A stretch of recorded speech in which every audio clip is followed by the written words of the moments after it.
Imagina a seguinte cena, gente. Uma tarde de sábado, a cozinha inteira separada para o preparo daquele bolo maravilhoso, sabe? Nossa, adoro. Já tô até imaginando o cheiro. Pois é, mas olha só. A farinha é peneirada com o maior cuidado, o açúcar misturado na medida exata, os ovos batidos até ganharem, aquela textura perfeita. Uhum. A massa vai pra forma, né? Exato, a massa vai para a forma e a forma vai para dentro do forno. A expectativa toma conta da casa inteira.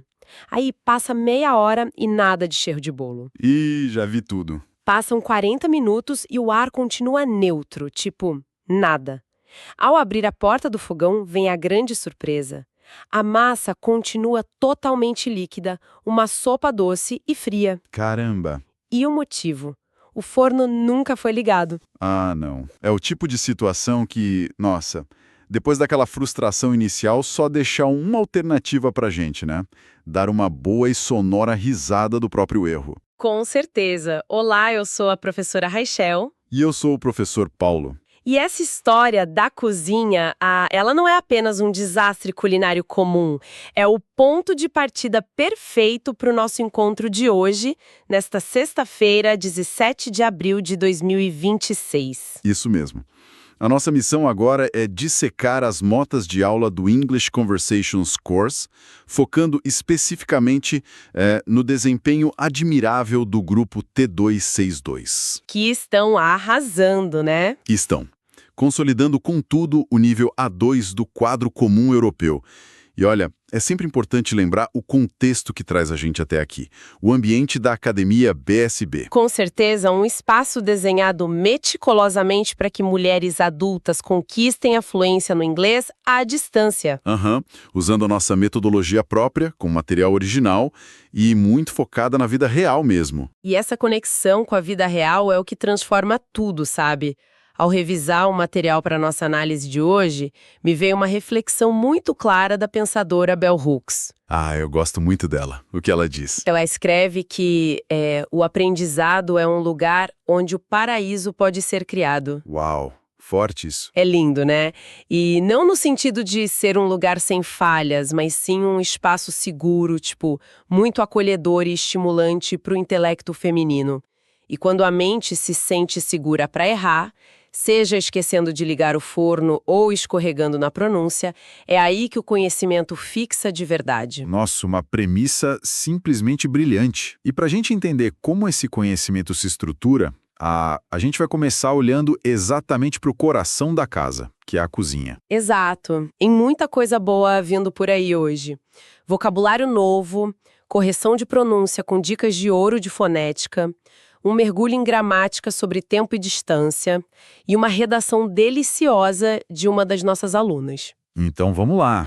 A nossa sessão de vocabulário da aula atual trouxe uma lista bem recheada de opostos e coisas de casa. Sim, eu estava olhando a lista aqui, apareceram palavras como near e far, short e long, dry e wet. E objetos também, né? Tipo pen, bowl, plate. Isso, e várias ações cotidianas e palavras relacionadas à cozinha. Deixa eu ler aqui. Tem laugh, forget, mix, recipe, oatmeal. Oatmeal é maravilhoso para o café da manhã. Nossa, sim. E tem os opostos de textura. Soft contra hard, heavy contra light, a palavra wine. E claro, os verbos de preparo. To cook. E especificamente, a hot oil to fry. Hot water to boil. E hot oven to bake. E não podemos esquecer dos números grandes que surgiram. Million, thousand e hundred. Uma lista super completa. Mas olha, eu quero jogar uma lupa sobre duas palavras aparentemente simples dessa lista, que são bowl e plate. Boa. Porque, sabe, eu sempre tive uma certa resistência em aceitar que uma simples tigela ganhasse um status tão diferente de um prato fundo. Fisicamente, como a gente explica a diferença visual entre um bowl e um plate para quem está ali preparando o café da manhã? Olha, é uma distinção muito focada no uso físico mesmo. Porque na nossa cultura brasileira, a gente costuma usar o prato fundo para quase tudo que tem caldo. É verdade, para sopa, para o feijão. Exato. Mas no inglês, a palavra plate carrega muito a ideia de uma superfície plana, sabe? Um flat dish. A função principal de um plate é expor a comida. Ah, entendi. Já o bowl é conceitualmente um container, um deep dish for soup or cereal. A função dele não é só servir, mas conter o líquido, proteger o conteúdo ali dentro. Nossa, faz todo sentido. O plate exibe a comida e o bowl protege. E sabe, se a gente aplicar essa mesma lente para os verbos de ação do texto, tipo boil para ferver, bake para assar e fry para fritar, a gente vê que representam energias muito diferentes. Com certeza. O boil exige aquela imersão total na água fervente. O fry é o choque rápido e violento no óleo quente, super caótico. E o bake requer um ambiente fechado, tempo, muito calor indireto. E se a gente parar para pensar, é muito legal como a física desses verbos espelham o nosso cotidiano corrido, né? Total! A vida da mulher brasileira tem muito disso. Sim, tem momentos que exigem decisões no modo fry, aquelas bem rápidas e sob alta pressão. Mas outros projetos precisam da paciência e da estrutura do bake, com muito amor envolvido. Nossa, amei a analogia. E essa precisão no vocabulário também apareceu fortemente quando a gente migrou da cozinha para o comportamento humano na aula anterior, resolvendo os exercícios maravilhosos propostos pela teacher Sandra Teixeira. Sim, os exercícios de 1 a 6 foram riquíssimos. Para começar, logo no exercício 1, a gente viu que uma ressonância magnética se chama MRI scan. Termo super útil para quem viaja ou mora fora. E depois vieram os adjetivos de personalidade nos exercícios 2 e 4. Palavras de peso, né? Tipo reliable, que é aquela pessoa em quem se pode confiar de olhos fechados. E ambitious, alguém que deseja sucesso. E tivemos também stubborn, que é o puro teimoso, e a palavra supportive. Exatamente. E tudo isso culminou no exercício 5, no texto sobre a personagem Maria. A Maria é fantástica. Uma nurse, enfermeira, em um hospital que ajuda pacientes elderly, os idosos, né? E é descrita como muito supportive. O perfil dela é lindo. Eu confesso que me espelho muito nela e vejo muito das nossas alunas brasileiras também. Essa coisa empática. Porque supportive não é só ajudar, né? Não, com certeza. Vem de suporte, de ser a fundação, o suporte emocional de alguém. Reflete perfeitamente o cuidado que tantas mulheres exercem diariamente. Lindo demais. Mas, olha, a nossa análise aprofundada de hoje está só começando. A gente já retorna logo após um breve recado da nossa escola. Fiquem com a gente. Você sabia que a prática constante é o segredo da fluência? Na plataforma da Academia BSB, nossas alunas têm acesso a exercícios digitais interativos e exclusivos. Isso mesmo. E não esqueçam de conferir os downloads para adultos, com materiais focados no seu dia a dia profissional e pessoal. É a pedida perfeita para praticar nesse fim de semana. Bom, estamos de volta. E sabe aquele papo do bolo antes do intervalo? Me lembrou da leitura do texto How to Bake a Cake, que a gente vai comentar daqui a pouco. Fazer bolo e não ligar o forno é garantia de um ótimo laugh, uma boa risada. Pois é.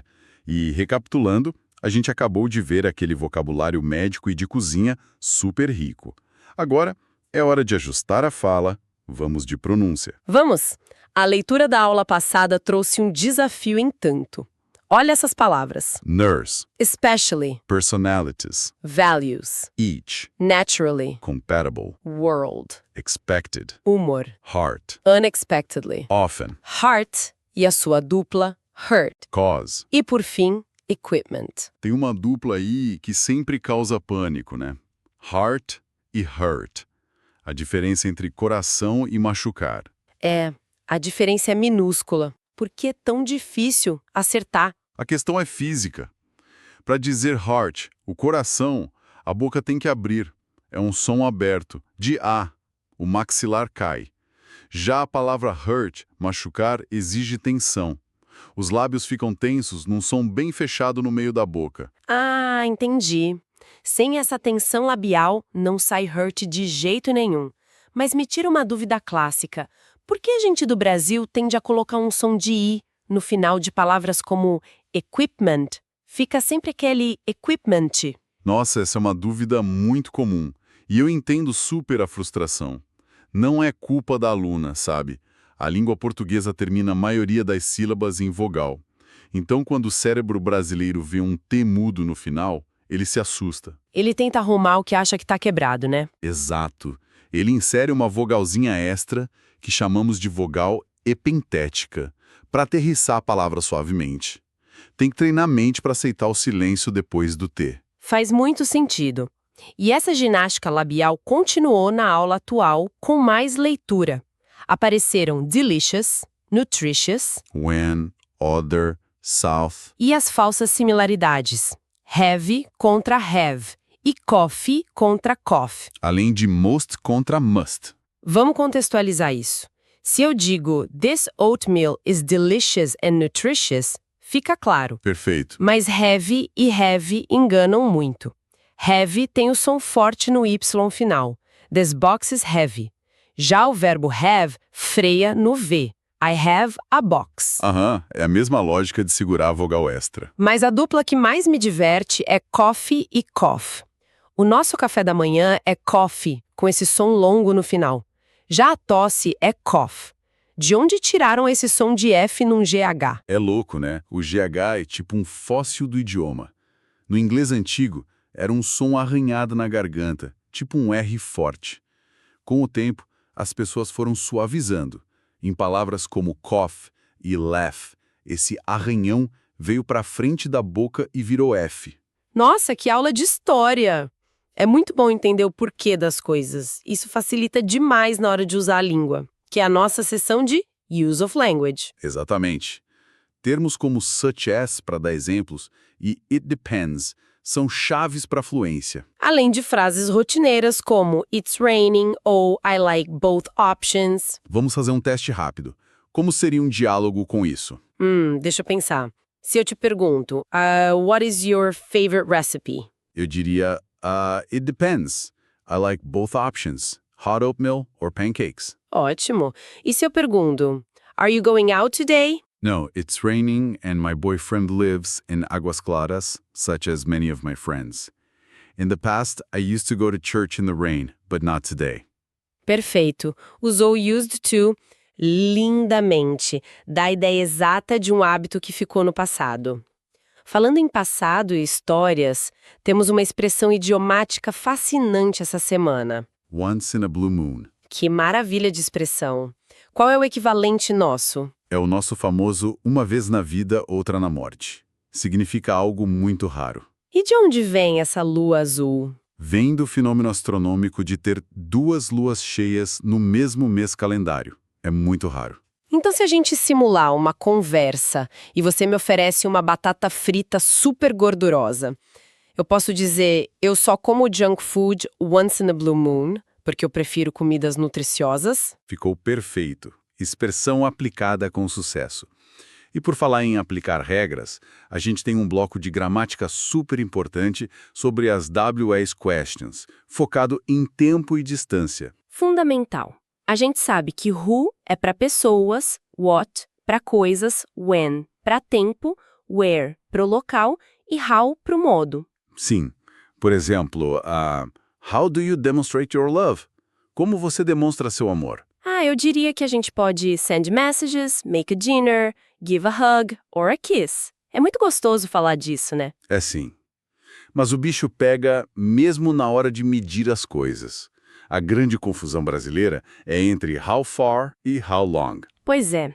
How far mede a distância física, tipo how far is Unai from Brasília? E how long mede o tempo. O problema é como os alunos respondem ao how long. A tendência é traduzir literalmente e dizer I use 10 minutes to wash the dishes. Nossa, eu ouço muito isso. Por que está errado? Porque no inglês não é você quem usa o tempo. É a tarefa que extrai esse tempo de você. O correto é usar o verbo take. Entendi. Então a forma afirmativa correta seria It takes me 10 minutes. Exato. Na negativa, It doesn't take me 10 minutes. E na interrogativa, How long does it take you? Ficou super claro, muito melhor que traduzir palavra por palavra. E essa clareza ajuda demais na nossa próxima sessão, que é o writing, A missão das alunas era escrever um post de blog de culinária com 100 a 140 palavras. Usando verbos de cozinha e marcadores cronológicos, né? Isso. Palavras como first, then, later, after that, finally. E como foi o rascunho inicial, o first draft, da aluna Sandra Teixeiro? Olha, foi muito bom. Ela teve muito esforço e criatividade. Mas a teacher deu um feedback excelente para expandir as ideias. Por que esses conectivos são tão importantes, professor Paulo? Porque eles organizam a mente de quem lê. Sem eles, as frases ficam soltas. O first e o finally criam um começo, meio e fim claros para a receita. Aham. E o second draft da Sandra ficou sensacional. O texto dela sobre o homemade spaghetti with tomato sauce ficou assim. First, boil water for 10 minutes.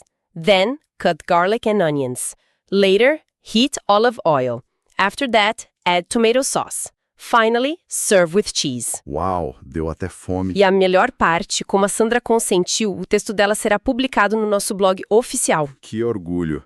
No students.academiabsb.com.br/blog. E ela super merece as estrelinhas por isso. Super merece. E encaminhando aqui a nossa conversa para os retoques finais, eu queria falar sobre o desempenho do grupo T262. Eles estão muito no caminho certo para o nível B1. Com certeza. O repertório lexical chegou a 131 palavras, com 53 minutos de fluência oral ativa. E a evolução fonética? Tivemos uma queda inacreditável na taxa de desvio fonético, né? Foi incrível. O Phonic Deviation Ratio despencou menos 47% comparando com a aula passada. Aquele I no final das palavras está sumindo. Que vitória! E tudo isso praticando com as referências maravilhosas do nosso material, como o LRC 124 sobre How to Make a Cake e o LRC 128 Nutritious or Delicious Food. E a próxima aula vai ser ainda melhor. O nosso Upcoming Linguistic Scope vai abordar directions. Ah, como dar direções! Imagina só aprender a explicar exatamente o caminho para aquela padaria maravilhosa no seu bairro, dizendo go straight, turn left. Vai ser muito prático. Mas, olha, o que você diz quando se perde no meio do caminho e o GPS acaba a bateria? Como pedir socorro sem entrar em pânico? Antes de encerrar, a gente precisa falar do que todo mundo adora. É hora do nosso intervalo de gamificação. Exatamente, porque aqui a gente recompensa cada atividade feita na aula ou em casa. Os pontos viram estrelinhas no perfil da aluna, ajudando a subir no leaderboard, o nosso ranking. E num clima bem esportivo, as estrelas ganhas hoje pela nossa turma quebram mais um recorde maravilhoso. O pódio de hoje atinge a incrível marca de 25 estrelas.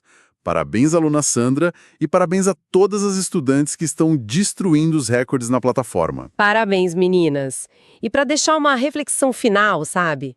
Aprender inglês é exatamente como fazer o espaguete da receita da Sandra. No início, os ingredientes parecem meio soltos, né? A gramática para cá, o vocabulário para lá. Aham, total. Mas com o calor do tempo, da paciência e da mistura certa, você domina o prato ou o idioma para a vida toda. Que pensamento maravilhoso. E isso me lembra a romancista britânica Virginia Woolf. Ah, me conta. Na sua clássica obra A Room of One's Own, ou Um Teto Todo Seu, de 1929, a Woolf defendia o espaço intelectual e a autonomia para a mulher criar e pensar livremente. Lindo. Assim como ela falava desse espaço, o inglês hoje é a chave que abre as portas desse quarto próprio no mundo moderno. Exatamente. É a sua voz no seu espaço para o mundo. E por isso a gente sempre lembra do nosso lema. It's not only about the language, It's all about communication.